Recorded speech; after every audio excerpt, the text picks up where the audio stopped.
What's going on, guys? Welcome back to the channel. In this video, we're going to be taking a very special look at the all-new 2021 Chevy Tahoe.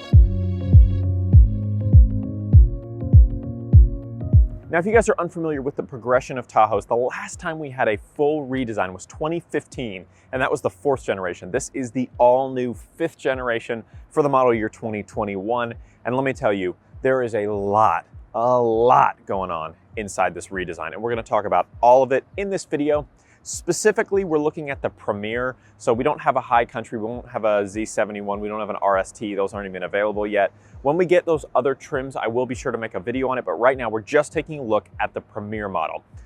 In this video, we'll just be taking a look at the 2021, covering every little bell and whistle under the sun on this bad boy. In my next video, depending on when you guys are watching this, it may already be out, but in the next one, we're going to be comparing it to the 2020 Tahoe that I've got sitting over there. It's a Premier as well. We'll be looking at them side by side so you can see every single change. So if you're not subscribed, go ahead and hit that subscribe button so you don't miss that video when it does come out. Now, real quick, if you guys are into technology at all, like this giant 10-inch touchscreen here on this Tahoe we're taking a look at, head over and check out my tech channel, Mets Tech. I'll have a clip here on screen and I'll have it linked above.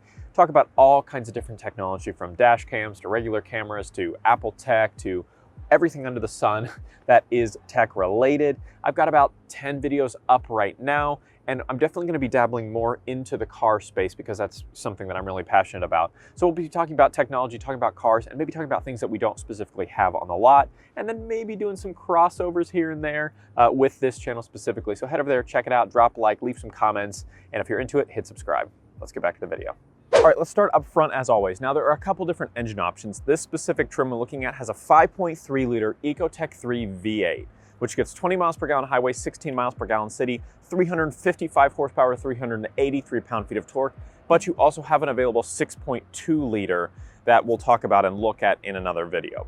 But again, 5.3 liter under the hood of this one. Now, as I've said, everything about this has been redesigned. All the exterior, all the interior, everything's new. So really just looking at it, it's hard for me to go, oh, here's a new thing, here's a new thing. It's all new.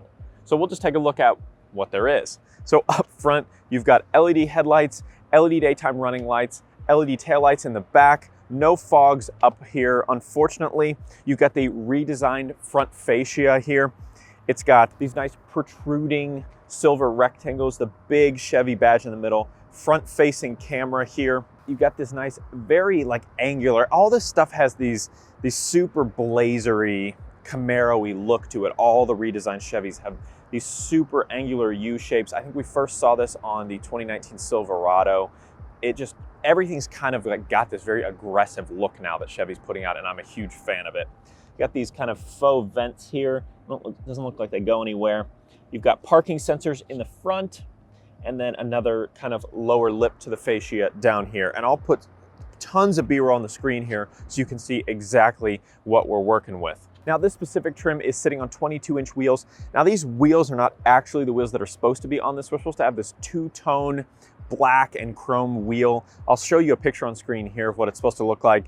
Unfortunately, we had a little mix-up, and so we've just got these kind of chrome painted wheels, and they don't look as good as the other ones. So if you see all the product imagery online, it probably has those two-tone wheels because that's the ones they're really pushing and promoting. But unfortunately, this one doesn't have it on it right now. So on the side mirrors, you have these two-tone mirrors. You've got a chrome piece up top, body color piece underneath, integrated turn signals. You've got this camera here. This will work with your HD surround vision system. You've got blind spot monitoring, and they are power folding and heated. So really the entire suite of possible features here on the side mirrors. Moving on back, you've got kind of a chrome trim that runs around the exterior, very Tahoe-esque. We're used to seeing this. Door handles, a two-tone, a black, and this satin chrome piece with the little keyless access button that you can use to lock and unlock the doors. You've got the two-tone step here with the black plastic and the chrome trim. Up top, you've got silver roof rails, and you've got a power tilting and sliding panoramic sunroof. I did want to take a quick look at the key fob. This is a nice new redesigned key fob here. Beautiful look on the back with kind of this two-tone with this texture, this chrome, and then this matte plastic part, Chevy bow tie in the middle. And then you've got nothing fancy as far as new controls go. Lock, unlock, double tap this button to hit remote start, double tap to open the lift gate, double tap to close the rear gate, and your panic button. But it's just a nice, clean redesign that I think looks really nice. All right, now moving to the back of the vehicle here, I think the tailgate really stands out as being new and redesigned, especially this piece right here. This is very distinct and really makes it stand out as a 2021 versus the 2020 over there, which doesn't have anything on it. On the back, it's just a body colored piece with the Chevy badge. You've also got this replaced badging. I think everybody's doing this, all the manufacturers I work with at least, they're doing this kind of widely spaced out badge name directly underneath the badge on the back of the vehicle. I think it's supposed to be more premium. You guys can be the judge of that. But again, normally it's down here, you know, where the Premier badge is and things like that. Now you do have this kind of lip that kind of acts as a spoiler, keeps stuff off of your rear windshield. If you do get stuff on it, there is a wiper tucked up underneath here. I like that it's kind of hidden and out of the way and it just kind of pops down when you need it. Again, LED taillights, like I mentioned, with the Chevrolet word mark right there, which looks really clean. Underneath right here, you've got two different cameras. You've got your standard rear vision camera, which is an HD rear vision camera, and then you have the rear view mirror camera right next to that. Additionally, one over from that, you have a little sprayer so that can clean off both of your cameras if need be, and we'll take a look at that when we hop inside. You actually have real functional quad exhaust tips here. So they're split obviously 2 and 2, but those are real, they're functional, and I think they look mean, especially in comparison to some other models we've looked at that have those faux exhaust tips. These are actually legit exhaust tips, you can see right there, and you get 4 of them. You've got some plastic cladding here, and then you've got the chrome strip to kind of, you know, tie it into the rest of the vehicle. Now this liftgate does actually have the hands-free open with the emblem projection. So the little emblem projectors right here, I'm not seeing it right now, but normally it will be projecting a little Chevy bow tie on the ground so you know where to swing your foot, but that is where you need to do it. It's right on this side, on the right side of the vehicle, so your left side if you're facing the camera here. You've got a close button here, no other fancy buttons or anything. Trunk space is fine. You know, it's a big vehicle. It's a 3-row vehicle, either 7 or 9 passengers. The trunk space with the seats up is not amazing. I'll say that much. Here it is on screen, what we're working with. You do have over on this side, you've got buttons here that you can lower the rear seats just by holding them down.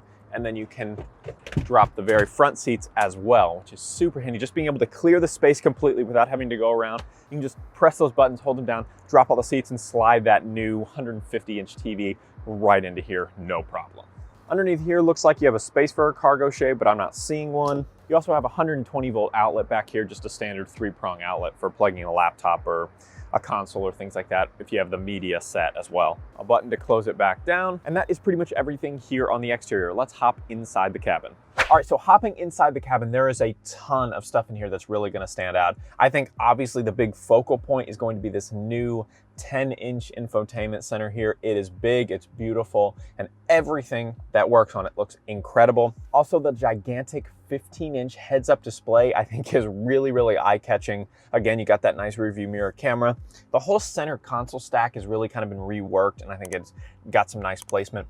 And the complete and utter lack of the gear shift handle that's typically right here. Gone. Now, I say gone. It may not be gone on all models, but it's gone here on the Premier, and you've got this little shift-by-wire pad here. And we'll talk about that in a little bit. It has some pros and it has some cons. But let's go ahead and just take a look at everything because there's so much stuff in here and I want to be able to cover it all as quickly as possible for you guys. Let's just start over on the side handles here. You got the door handles, your lock and unlock button. You've got your position memory buttons here, window buttons here. You got your power folding mirror here, and then you can switch between which mirror you want to be able to adjust. Electronic parking brake is right here. It's just a button you just push. There's not even a little pull or anything, just push it in. You got your lane keeping assist, you've got your traction control, you've got your hill descent control, your parking sensors, you can turn your auto start stop engine off. Thank goodness. You can turn your outlets in the back on or off. You can adjust the heads-up display, turn the info to something else on it. You can adjust the brightness of the displays as a whole, turn your lights to auto, off, bright, whatever you want to do. You've got a little trailering brake here as well, and you can adjust that right there. Lights, wipers on this handle, and no handle over here. So it's kind of weird just seeing one handle, but maybe that's something we'll see going forward. Right past that, you have your little semi-digital display. Basically gives you fuel information, engine temperature, oil temperature, gas remaining, battery remaining, and then you can do things like navigation, media, Bluetooth, all that kind of stuff right there on that little screen. Also gives you the direction you're pointing and what gear you're in. So that's nice to have. It's nothing crazy, but it's definitely better than not having anything digital there. Again, right past that is this new 15-inch heads-up display. It's awesome. It gives you all kinds of vehicle information. You can see your adaptive cruise control. I mean, this thing is huge. Like, it looks amazing. Usually you're used to seeing this tiny little thing. I can imagine it might be distracting to some people, but I think it just looks incredible. Now, the rearview mirror camera, this is in no way a first for Chevy, but if I'm not mistaken, it is a first on the Tahoe. You just flick this little switch and it switches between a normal mirror that you can see yourself out of to the digital rearview mirror. So if you've got stuff in the back or kids in the back and you can't see out the mirror out the back window, which is hard on a big SUV like this anyway, you can just turn that on. It'll show you what's directly behind you. No interruptions at all, nothing blocking the view. Up top, you've got your panoramic sunroof controls. You can slide it back. You can just slide the shade back if you want. You can tilt it. Then you can change the height opening of the rear gate. You can also lower your rear seats or raise your rear seats with these buttons right here, which is awesome. You've got your universal home light garage door controls, LED dome lights, and your OnStar controls as well. Moving on down, let's take a look at this all new 10-inch infotainment center here. It is huge, especially for Chevys, and it is beautiful. There really is a significant noticeable jump going from 8 to 10 inches. It just, I don't know, it looks amazing. It kind of elevates out of the display instead of being worked back into it. And it has everything you're used to seeing. It's Chevy's Infotainment 3 system, so super flat, clean design language. You've got your audio tab, the phone tab for Bluetooth. You've got navigation built into this Premier. You've got Wi-Fi hotspot, which basically every Chevy has. You've got users here, so you can set up different driver profiles, customize that to your liking, settings, Apple CarPlay, we'll talk about that in a sec. Android Auto, you've got an entire trailering menu here, so you can attach different trailers. You can track the status of mileage, fuel economy, and electrical conditions, all that kind of stuff. You can get started. You've got your OnStar services button. You've got your climate control right here, so you can go ahead and turn that on.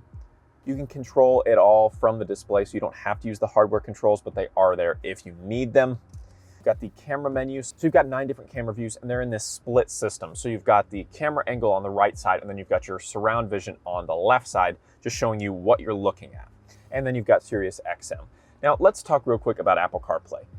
The Trailblazer that Chevy recently released, the 2021 Trailblazer, was the first model that was supposed to have the wireless Apple CarPlay, and it might actually have it. I haven't looked at that vehicle in a little bit, but I know for a fact that the 2021 Tahoe does have wireless CarPlay because I used it today. So it's really awesome. I plugged my phone in to do Apple CarPlay and realized, oh, it's like, you want to use wireless? And I'm like, yeah, sure. So here's the wire, here's my phone. I'm running iOS 14, but I think it works on anything 13.6 and above, and there you've got wireless CarPlay. Now, I've talked in some of my other videos on why I don't think wireless CarPlay is that great. And the reason is because your phone does all of the heavy lifting, all of the processing, all of the transfer of data. So all that work and processing power, all it's going to do is drain your battery.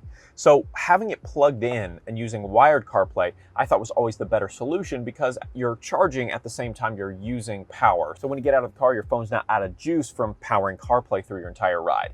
Now, this changes because most of these vehicles that have wireless CarPlay are also going to have wireless charging pads. So you can just hop in, it'll connect to CarPlay wirelessly, stick your phone down there in the Qi-enabled wireless charging pad, and you're good to go. You don't even need these silly wires anyway, which is awesome. It actually makes the whole thing way cleaner and way easier to set up. You don't need that at all.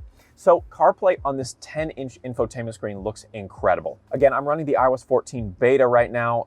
Depending on when you guys are watching this video, iOS 14 may have been out for a while now, but I'm running the beta right now. It is mid-July of 2020.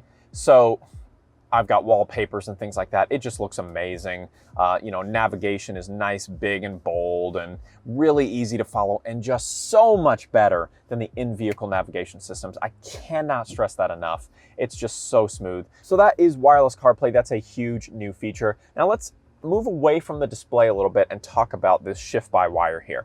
So it's not as elegant of a system as you have in the C8 where you've got the little different buttons that light up with the beautiful shape, angular. This is a little bit more rudimentary than that, but I think it still looks nice. And I actually am a big fan of shift-by-wire. I think it's a more premium look. I understand people have their criticisms of it. It's just another part that can fail, all that kind of stuff. I understand, but I just think it looks really good. So you've got park, reverse, neutral, and drive. Now park and neutral are actual buttons. Reverse and drive, you actually have to pull out like you would on an old electronic parking brake to get them to activate. Now one thing, you can't go from park to neutral right away. Like you can't, accidentally hit one of the wrong buttons and go from park to neutral where your car would start rolling. The only way you can do it is going from park to reverse, then to neutral, or from park to drive and then to neutral. And if I'm not mistaken, that's the exact same way that most of these shift-by-wire vehicles work. I know the C8 does this as well. Additionally, from that, you've got your load down here where you can actually switch between like load 1, load 2, that type of thing. Then you've got some nice vents right here, nice out of the way. They're not on the sides here, front and center. You can adjust them how you need to. Over from that, you've got your flashers, your hazards, and then you've got this really bizarre little pocket with this little sliding door here where you can put stuff in there, I guess. I don't know. It's a weird shape. It's hard to get your hand in there, so if you drop something way back there, good luck. Moving on down, you've got your controls for the 10-inch screen. So if you want to get back or go to home or skip a track or turn the volume up and down or scrub through radio stations, you can do that all with the manual controls right here. Down from that, you've got your climate control. So this is a tri-zone climate control system. So you've got the automatic syncing of all the different zones. You've got individual hot and cold temperatures for specific areas. So driver has theirs, passenger has theirs, and then rear has theirs. You can adjust all that right here. You can enable or disable the rear climate, and then you can adjust it with either the touchscreen or the controls here. Additionally, you've got heated and ventilated seats. So these are kind of multi-zones. You can turn it on so it's your back and your butt, or you can just have it be your butt, and then you can turn on the ventilated. Those are all separated options, and you have the same over on the passenger side. Then down from that, you've got a single USB-C port, you've got a USB-A port, you've got your 12-volt outlet, and then you have your Qi-enabled wireless charging pad that I mentioned. And it's almost big enough for multiple phones, but not quite. They used to have a wireless charging pad here, but since they moved it down here, now you've just got this kind of rubbery spot where you can put another phone. Actually, my iPhone 11 Pro Max fits perfectly, so I think most modern smartphones will fit here. Center console, I just tossed my phone. Center console, you've got an SD card slot for your navigation. You've got another USB-C port, another USB-A port, and then you've got this kind of organizer that you can take out, and then you have this super deep pocket. I mean, you could store all kinds of stuff in here. Snacks or masks or heck, even a blanket could fit in here. This thing is huge. Now, as far as seating surfaces go, these are all jet black leather seats with this kind of, I don't know what to call it, maybe brown or tan accent trim and accent stitching. Again, both the driver and passenger seat are heated and ventilated, and they're both 12-way power seats for the driver and the passenger. In the second row, you have the option of a bench or bucket seats. This has the bucket seats. They are heated as well, and they are, again, power folding like we looked at in the back. The third row is a bench. Those are not heated, but everything has the kind of jet black style with the accent stitching as well. Additionally, in the back seat, you've got the third of the 3 zones of climate control. You've got your own set of controls in the back with rear vents as well. You have 2 more USB-C ports and a 120-volt outlet here as well as in the trunk. Additionally, you've got a 10-speaker Bose premium audio system that runs through the whole vehicle. Sounds awesome, looks awesome. Additionally, in the rear seats, you have a single button. So if you're in the third row, you don't have to worry about sliding the seat or pulling a hinge. You just push a single button at your foot, and it will fold the seats down for you. You can get out nice and easy. Now, these Tahoes have a plethora of safety features. I mean, I'm just gonna read some of them off for you. You've got enhanced automatic emergency braking, following distance indicator, forward collision alert, front pedestrian braking, front and rear park assist. You've got that HD rear camera, that HD surround vision system. Again, you have a lane change alert with side blind zone alert, lane keeping assist, and lane departure warnings. I mean, just the list goes. Rear pedestrian alert, StabiliTrak, electronic stability control system with traction control. You've got trailer side blind zone alert. I mean, you've got just almost every safety feature under the sun in this thing. So you're definitely going to be safe and secure. And there's plenty more I wasn't even able to get to. Now, as far as like the look and feel of the interior, it's very clean, very minimal. You have this kind of faux wood grain, which if you guys have watched any of my other videos, you know I am anti faux wood grain, but I think it kind of fits the more like premium look. You've also got this satin silver trim that runs around everything. It's on the steering wheel, it's on the vents, it's around the faux wood, it's around the 8-inch infotainment center, it's around the center console here, cup holders on the sides here. It runs throughout the vehicle, and it kind of ties the exterior and the interior together, and I think it looks fine. Everything else is kind of like a soft touch, little faux leather or soft touch rubber kind of material, either with perforations or just a flat solid surface. Now let's talk about a few things that we don't have on this specific trim, but we can look forward to on other trims and we'll take a look at in other videos. One of those is the 4-corner air ride adaptive suspension. So this is available on the Z71 in the high country. It's a first-in-class 4-corner air ride adaptive suspension, which optimizes ride height and comfort by adjusting the suspension to driving conditions. The system is able to adjust the vehicle's height, raising the Tahoe to provide more clearance when driving conditions are rough, or lowering it to enhance aerodynamics and improve efficiency. When parked, the vehicle can also be lowered to make it easier to get in and out of the Tahoe, which is awesome. Another feature that we don't have here on the Premier is the power sliding center console. So I told you this whole area has kind of been redesigned. This section here can actually power slide back 10 inches. That has a couple benefits. Usually the button will be up here and you can just hold that and it'll slide back. Not only will it give you a nice flat surface to where you could put like a backpack or books or any larger object that you can't store up here, but it also gives your second row passengers easier access to these cup holders right here. Again, it can't do it on the Premier, but when we get a trim level that does have it, we'll be sure to take a look at it. Now, another thing we don't have in this specific trim is the rear seat media system. Now, this will be these two gigantic 12.6-inch displays on the back of the rear headrest right here. They're LCD touch screens. Each one is capable of displaying its own content. So 2 kids, 2 different seats, 2 different shows. Solves all your problems. The system can also keep everyone connected, allowing people to share content from screen to screen, which is awesome, or share navigation points with the front seat passengers, sending it to the class-leading 10.2-inch infotainment center that we took a look at earlier. So a lot of like cool, modern connectivity between all these different displays. Again, not here on the Premier, but we'll take a look at it when we do get one.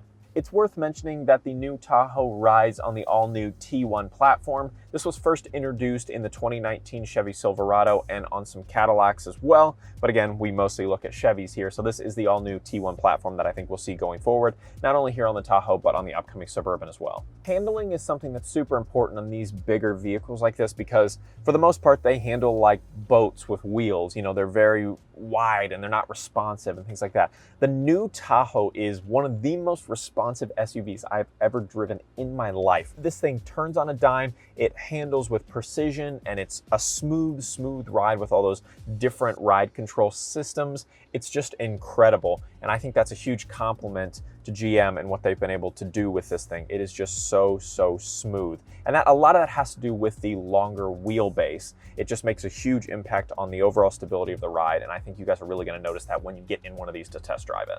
Now again, there's a noticeable increase in space back here in the third row. I'm gonna go ahead and pull this front seat forward here. And it doesn't slide back. Now it can if you need a little bit more space in the second row, and this can also angle. The whole seat can physically slide, but I've got plenty. I can even lean back like this and have my knees just barely touching. But if I'm sitting more upright, I got plenty of space back here. Again, I'm 6'1", I'm basically all legs, and I've got plenty of space here. So additionally, you've got your rear vents right on you right here, so you'll stay nice and cool or nice and warm depending on the season. You've got a USB-C port right here. I didn't even see that when I was originally talking. 2 cup holders here. You know, you got this one-touch button if you want to drop the seats real quick to get out nice and easy. This third row is choice. All right, guys, now that is the 2021 Chevy Tahoe. All kinds of new redesigns, all kinds of premium touches here and there. It is awesome. I'm a huge fan of the redesign. I think it looks fantastic. Drop a like on the video if you loved it. Tell me in the comments down below, what's your favorite change that they made, or do you prefer the 2020? Again, we'll be taking a look, a side-by-side comparison of the 2020 and the 2021 in my next video. So make sure you hit that subscribe button so you don't miss that video and any of my future videos. We'll see you in the next one.